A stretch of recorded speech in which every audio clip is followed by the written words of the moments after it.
Hello guys, तो हम देखा है आज पेपर हिंदी का और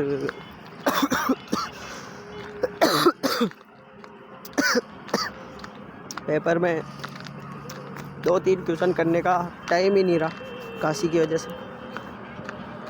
2 बार तो मैं पानी पीने गया, इसमें बहुत ज़्यादा ख़त्म।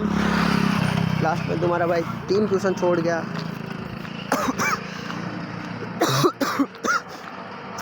बहुत ज़्यादा माइंड खराब हो रहा है यार।